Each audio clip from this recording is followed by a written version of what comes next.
पालघर जिल्ह्यातील मोखाडा तालुक्यात जुगाराचा अड्डा पुन्हा सुरू झाल्याने स्थानिकांमध्ये संताप व्यक्त केला जातोय। काही महिन्यांपूर्वी पालघरचे पोलीस अधीक्षक यतीश देशमुख यांनी मोखाडा नाक्यावर सुरू असलेल्या जुगारावर कारवाई करत तो बंद केला होता।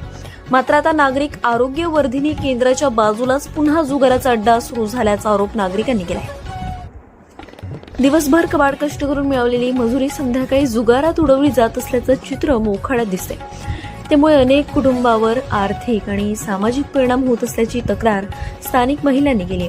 दरम्यान मोखाडा तालुक्याच्या आरोग्य अधिकाऱ्यांनी या प्रकल्पाची गंभीर दखल घेत पोलीस स्टेशनला लेखी पत्र देत जुगार बंद करण्याची मागणी केली। मात्र या पत्रावर अद्याप कारवाई झाली नसल्याचा आरोप होतोय। पालघर जिल्ह्यात अवैध धंद्यांवर आळा घालण्यासाठी पोलीस अधीक्षक यतीश देशमुख सातत्याने प्रयत्न करत असताना मोखाडा पोलिसांची भूमिका मात्र संशयाच्या भोवऱ्यात सापडली। काही नागरिकांनी तर पोलिसांच्या आशीर्वादामुळेच हा जुगार सुरू असल्याचा गंभीर आरोप केला। यामुळे मोखाड्यातील महिलांनी थेट पालघरचे पोलीस अधीक्षक यांच्याकडे धाव घेत जुगार अड्ड्यावर तात्काळ कारवाई करण्याची मागणी केली।